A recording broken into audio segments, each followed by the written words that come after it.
Stoveleg Media, igniting conversation.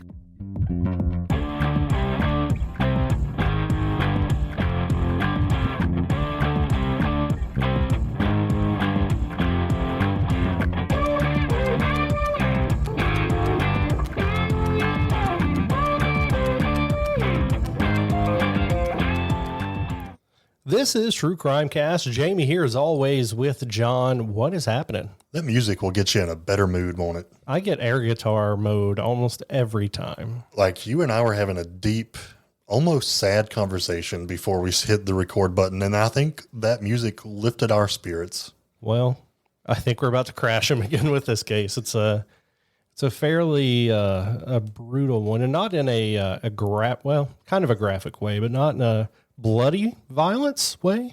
Yeah, it's going to be awful. Yeah. So you asked me, like, do you want to record something else?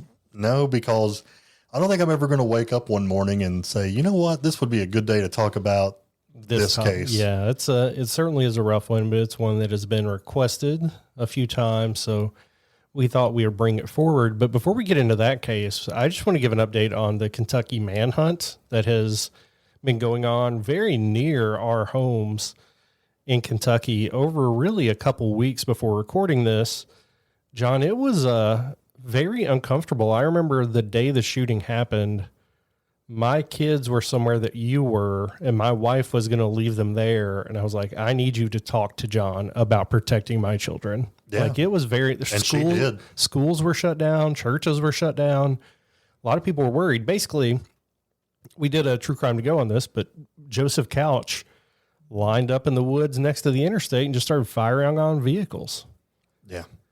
It was awful. It was a Saturday night. I was at community theater. Your wife was the one who told me about it, and the seriousness on her face at your request it hit me. So I started looking up the situation, and yeah, I was very much a mama bear towards not only your child, but all the children there, because you just never know. I mean, like you said, we were only like 20 miles away from where that happened at. So in my mind, I was like, well, of course this guy's going to want to get away from the situation. So why not go north on the interstate, and then why not get off a random exit and keep the police off your trail? Yeah.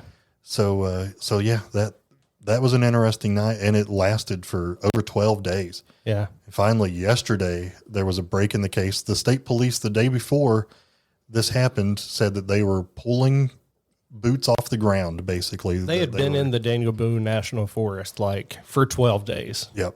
And I don't even have a count on how many people were there, but FBI, Homeland Security, state police, local police, county police, all searching thousands and thousands of acres. But then the next day, after they said they're pulling those resources to kind of put more patrol back into the community, two random people went on a hunt themselves, because there was a reward for $35,000 if you find this guy. And they found this guy deceased in the woods from what we presume to be a self-inflicted gunshot wound. And they literally just followed the vultures, and they live streamed it. It's at the Hatfield McCoy Museum Adventures YouTube page. If you want to watch it, we also put it on TikTok. Graphic warning, you will see a dead body. It's 30 minutes long. The last 5 minutes are where they start finding some clues. I can't imagine it's going to be online very much longer. So I screen recorded it because I think it's interesting. But we could spend a whole episode talking about how, but his body was found very close to where the situation happened. Police were walking all over this place and didn't find his body. They reported there was just a strong odor. They kind of followed the wind and followed their nose. Like you said, they saw vultures, and, kind of crazy to me that police didn't find him, but they didn't. I just assumed that he was dead within minutes after the shooting on the interstate, and he hadn't started decomposing yet or whatever, but I don't know if this is spiteful or good or bad or what have you, but I just really somehow hope that he knew that he didn't kill anybody. None of the gunshot victims died. 5 people were kind of touch and go for a bit, and ended up surviving. I just want him to know, I hope he knew that he failed before he left this world. Is that too awful? No, I'm thankful that there is a community member that is going to benefit from the generous donations of the money that came in for hopefully finding this guy. They're not going to get the full 35,000 that was issued or talked about, but they are going to get 25. Why? I don't know. Maybe the other 10 was contingent on being arrested and convicted. Bringing him alive, yeah. But the private donors said, yeah, you found him. We're giving you the money. So they're going to get... peace of mind given to people in this area is immeasurable, I think. Yeah. I think life has been on hold, especially in London and Laurel County and Mount Vernon for the last 12 days.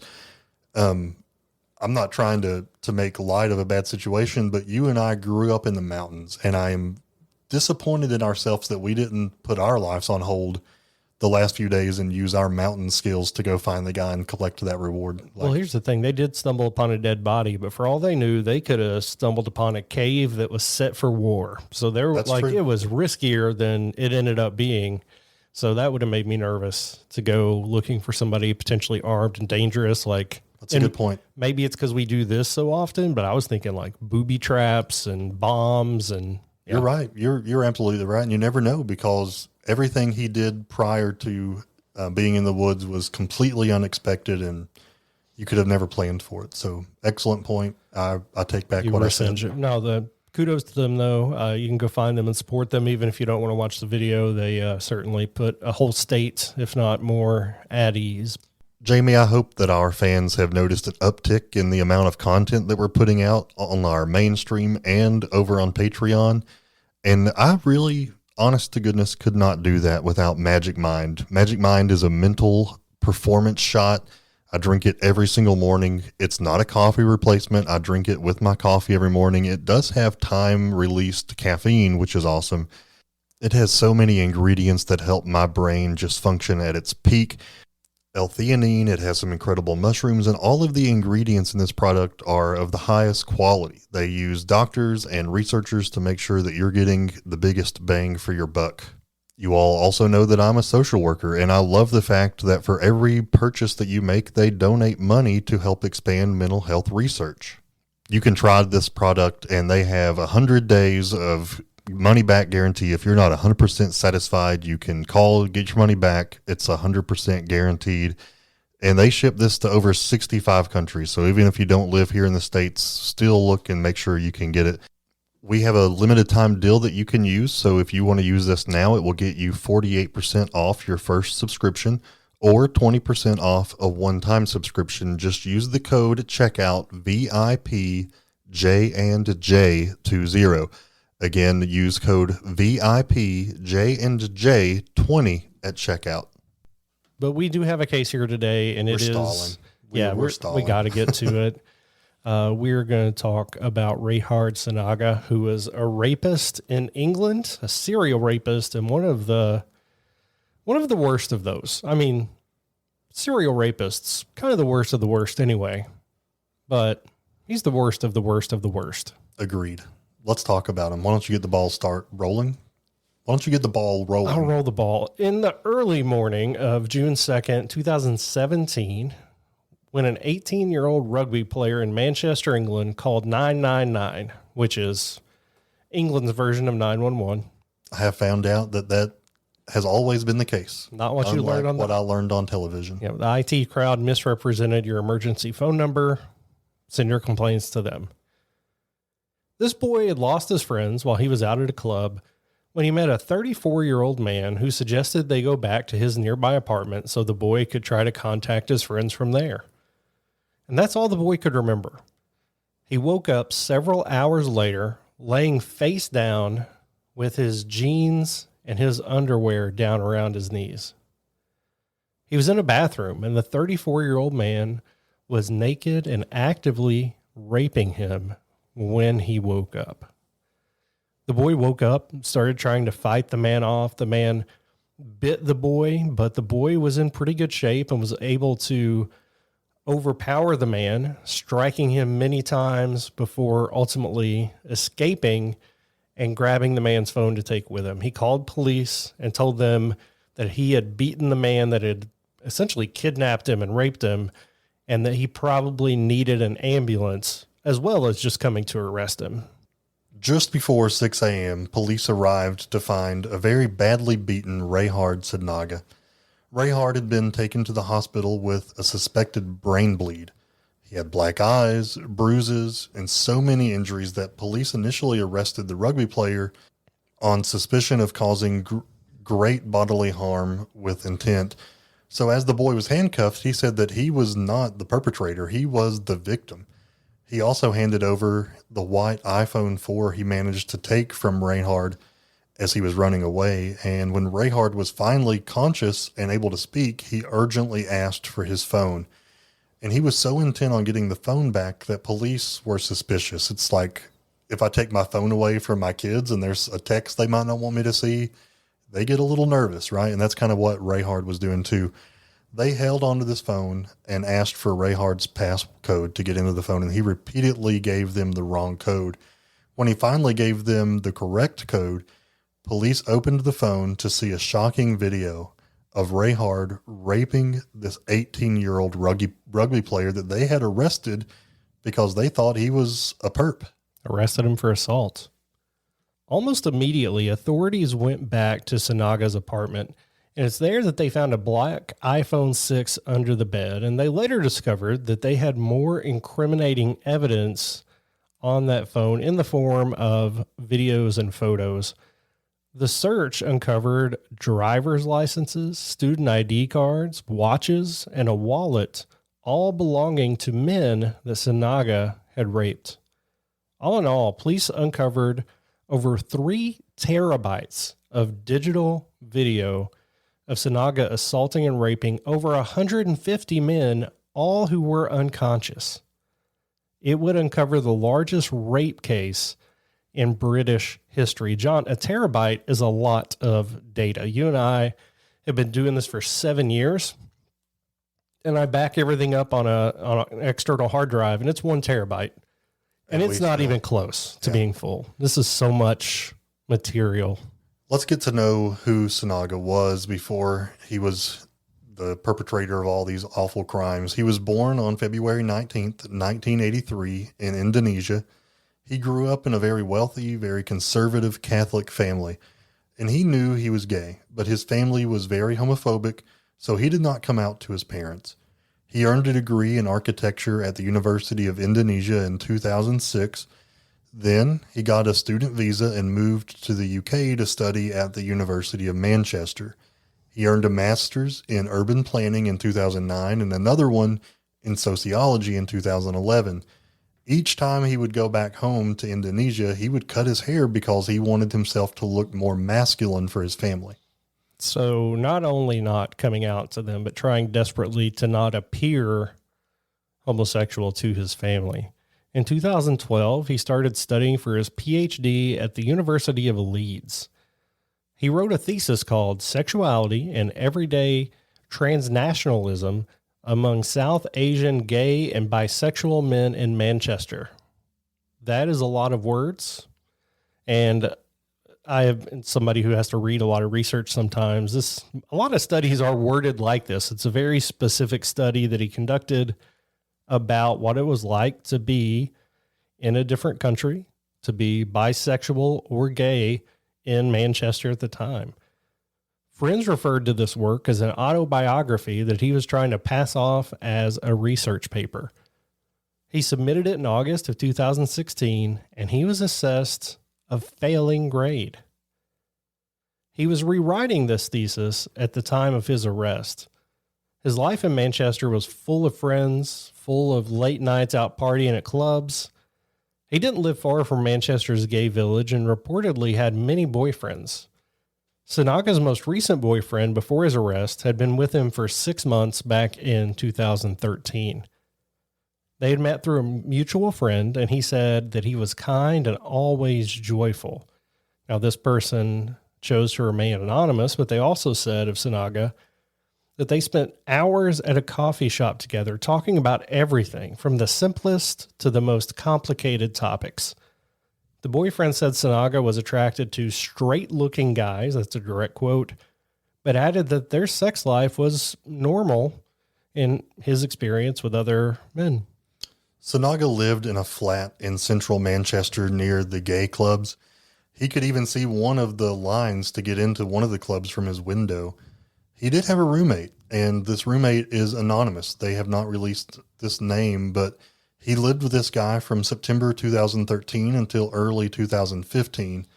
And the roommate lived in a spare room and worked at one of the nearby clubs. He said that Sinaga was tough to live with. He hogged the bathroom and spent hours in front of the mirror on his highlighted hair that he was so obsessed with. I mean, yeah, I don't think there's ever been a roommate who's just happy all the time.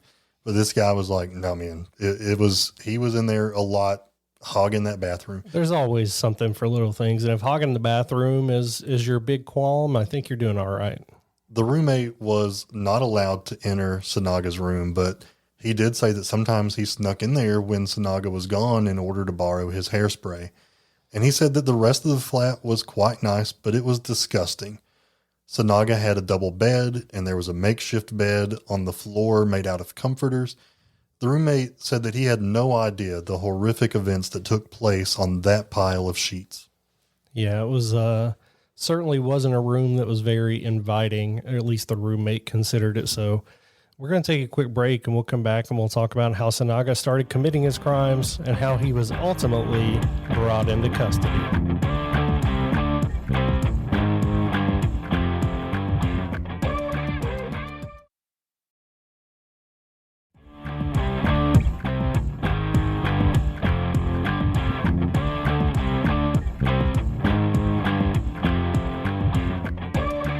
Sinaga's apartment was the central location for most of his crimes. He would wait for men to leave the nightclubs and bars and then lead them back to his apartment. He would tell them he was taking them to a place where they could have another drink, they could call a taxi, they could phone friends to see if they could come pick them up. Whatever they needed is what he promised. Then Sinaga would drug their drinks with the date rape drug known as GHB, which we've talked about in several other episodes. Once the men were passed out, Sinaga would assault and rape them while one phone filmed the entire ordeal from the dresser. His second phone was used to get close-up shots. Sinaga held it in his hand during the assaults. When they finally woke up, usually not remembering anything, Sinaga would tell them that he had found them drunk and that he simply just took care of them and let them sleep it off. A lot of those men didn't question it. Many of them actually accepted his Facebook friend request and kept in touch with him afterwards. Police traced his first victim to New Year's Day of 2015. That man was a straight man who remembered absolutely nothing besides waking up in Sinaga's apartment. When he did wake up, he was covered in vomit and apologized for imposing and making a mess. In actuality, he had been raped at least 2 times during the night. At 3:52 p.m. on June 3rd, 2017, Sinaga was arrested on suspicion of raping the 18-year-old rugby player. He was handcuffed to his hospital bed, and police were keeping guard of his room. 2 days later, he was discharged from the hospital and then questioned by authorities. And there was a crucial discovery that happened, and despite having rarely used condoms, Sinaga was negative for STDs when he was arrested. So many of his victims were traceable because Sinaga kept their phones and IDs and then also filmed their faces on those phones you were talking about. Police would visit these men, and a lot of them said that they did not remember meeting Sinaga. So they were sure police had the wrong guy until they saw the images that the police had and the stills that were captured from those videos. Investigators visited these men at their homes with crisis counselors from St. Mary's Sexual Assault Referral Center. So officers would begin by telling the men why they were there, and then at that point the counselors would step in and start basically therapy. More than 60 of his victims continued that therapy. One official said there were many different reactions, but a lot of men felt completely overwhelmed. Some of them were very distressed. Some were very confused. Some were very angry and wondered why we'd come and told them this, which you can understand. I guess that's a good question. If something like this happened to you, I think you would ultimately, maybe not in the moment you're told it, but I would think you would want to know, right? Absolutely. And it's also interesting to me, we cover a lot of serial killers that keep trophies. I don't know if we've covered this kind of criminal that kept trophies from his victims. Usually it is a murderer that does that, right? Yeah, absolutely. I mean, we see that with almost every serial killer that we've covered, right? But yeah, this is unique, and I don't know why anybody would keep trophies, because it's just another way that police are going to tie all these things back to you one day. Well, I think a lot of it was just to revisit it and to get some kind of deviant pleasure from looking back at the photos and the IDs and remembering what had happened. Sinaga's first trial started in May of 2018. He was charged with drugging and raping 12 men. Manchester police, however, had gathered enough evidence to suggest that Sinaga may have abused as many as, we mentioned 150 earlier, but up to 195 men between the years of 2005 and 2017. Almost 200 people, John. Maybe the most shocking part of that is that he didn't test for any sexually transmitted infections or diseases. Yeah, it's very odd to me, honestly. The one in 2015 was the first one that they could prove beyond a shadow of a doubt, but they believe that his first assault actually took place in Indonesia back in 2005. Sinaga pleaded not guilty to all charges. His defense team claimed that all of these encounters were consensual. Sinaga claimed that the men were playing sex games and they were pretending to be dead or asleep in order to fulfill Sinaga's fantasies. As a result, the videos would have to be shown to the jury for them to determine if the men were awake or not. The rape victims would have to endure seeing their rape on video while also knowing that the jurors are seeing this. This is what they've been through is traumatic. This is very traumatic as well. You know, like I wish the courts could have figured out another way to make this happen, but I guess there isn't. Think about the worst thing that's ever happened in your life and then be forced to watch it over and over in front of a group of strangers. Yeah, who are also watching it and able to look at you at the same time. Yeah. Awful. The rape victims would have to see this, and it's just heartbreaking in my opinion. Newspapers later said that while the videos were played, Sinaga would cock his head to the side almost as if he was watching a documentary. So not only are these strangers watching your videos, but the person that is alleged of being the perpetrator is also there watching basically rewatching what had happened. Terrible. Some people speculated that the only reason Sinaga pled not guilty was so he'd get a chance to watch these videos.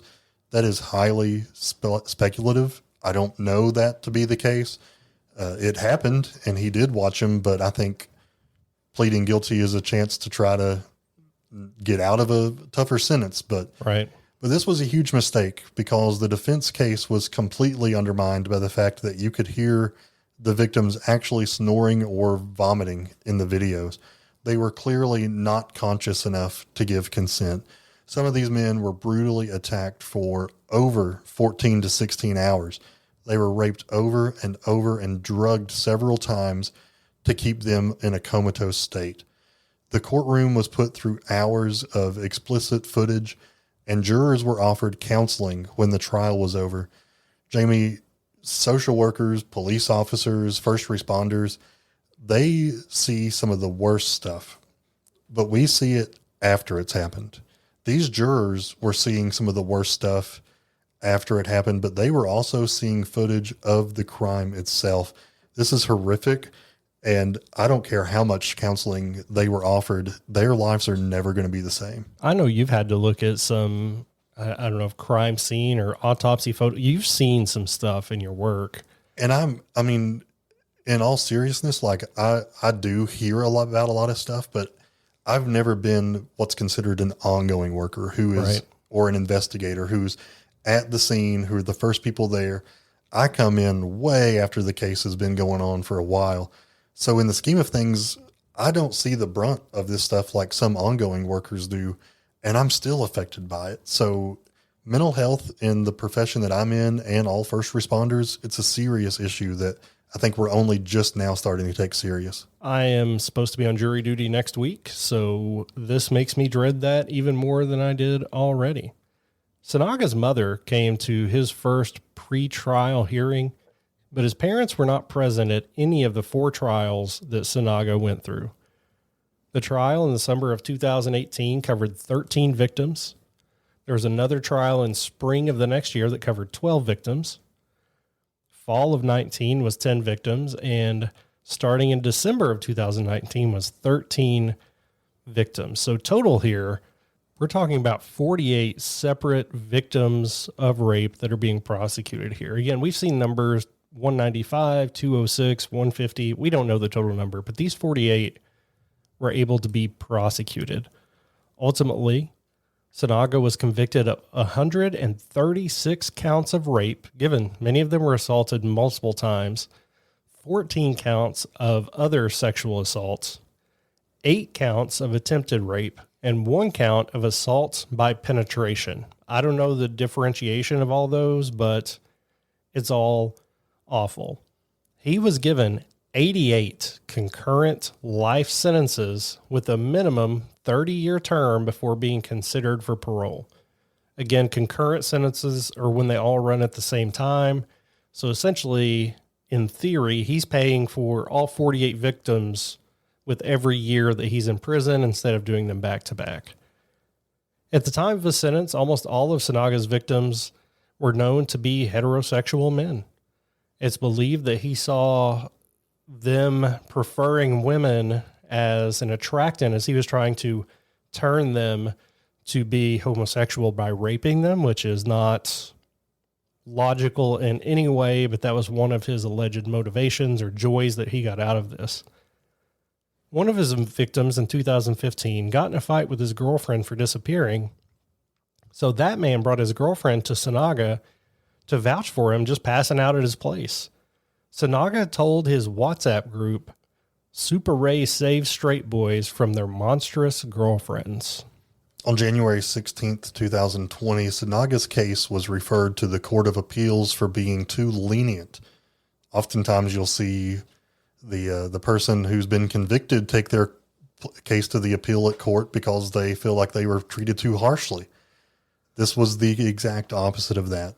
As a result of that, his sentence was raised to 40 years before he could be eligible for parole.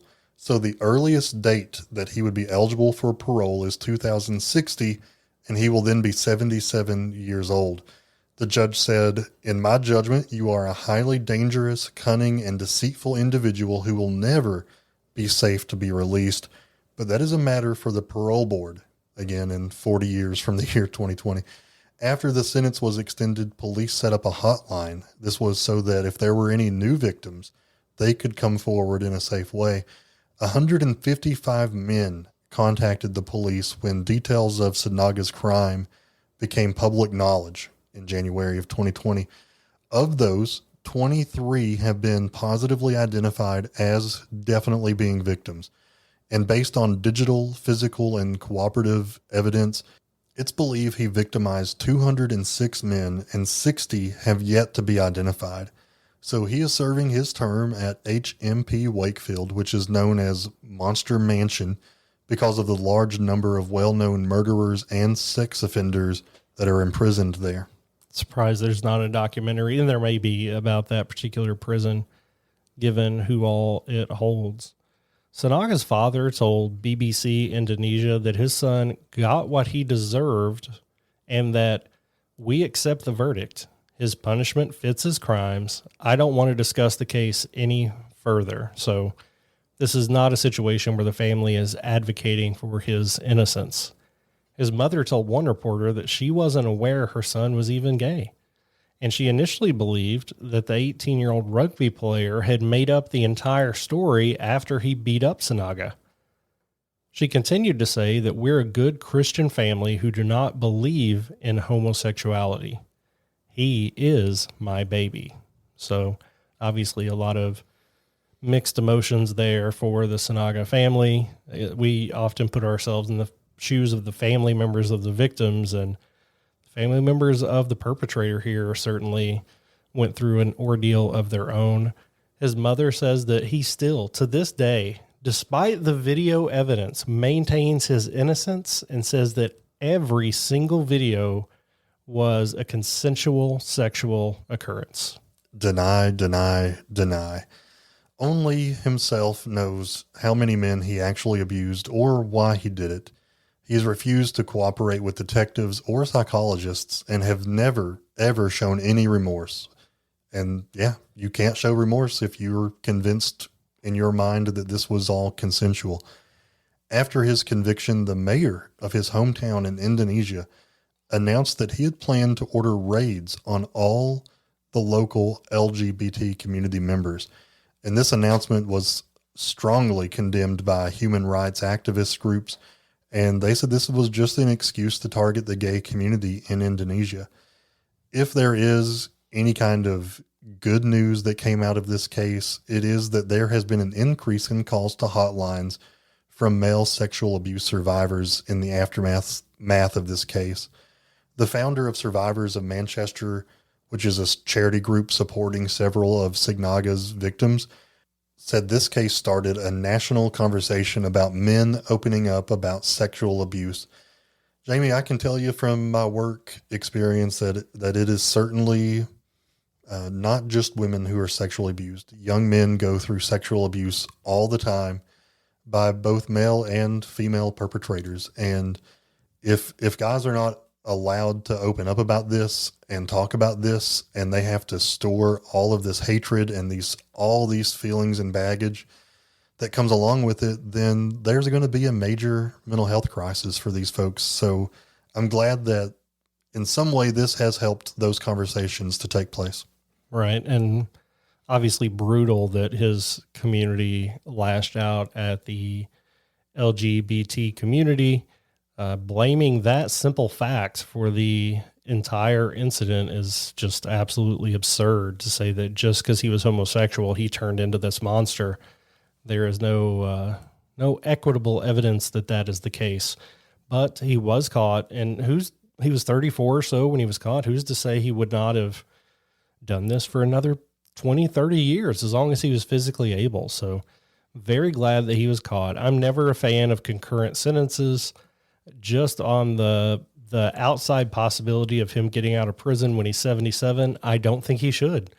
So I would like to see the sentences being back-to-back or consecutive, which people would say, well, then he's not serving all of them. Well, he dies in prison, so it all works out the same that way. But it is what it is. That's his sentence. And I mean, they could always come back and sentence him more for these additional charges they've been able to prove. This was just 48 victims, only 48 of his 206 potentially. Yeah, victims that this sentence was made up of. So I think they could find reasons, or at least show reasons, to keep him behind bars.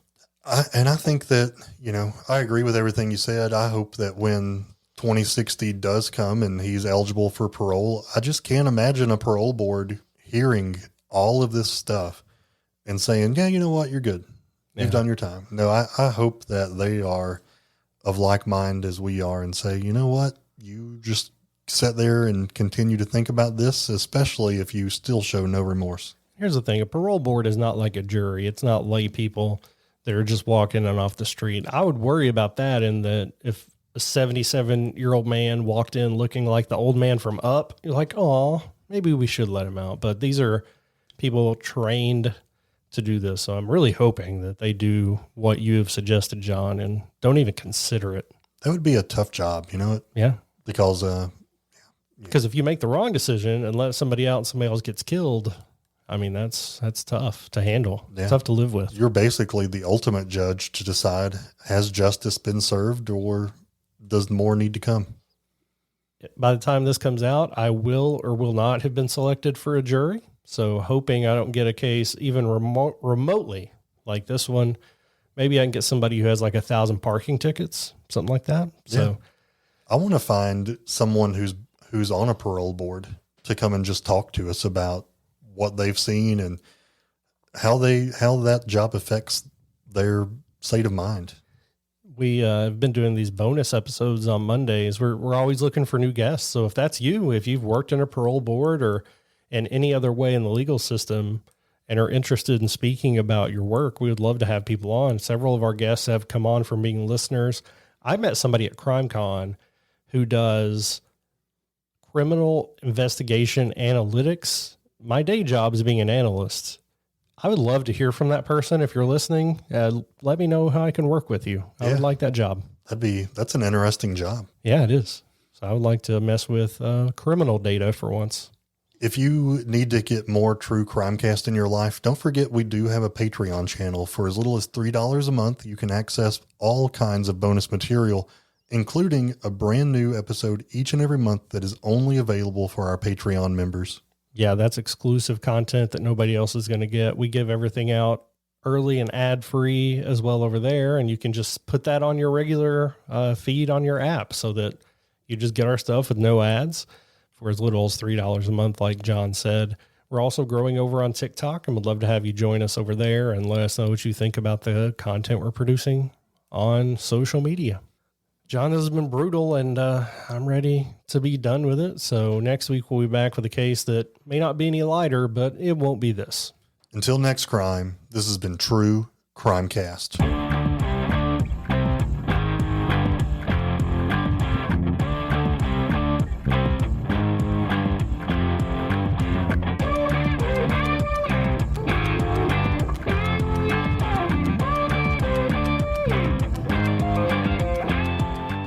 You've listened to True Crimecast, distributed by Stoveleg Media. Check out stoveleg.com to find out more about your hosts and to find other podcasts to listen to. Stoveleg Media, igniting conversation.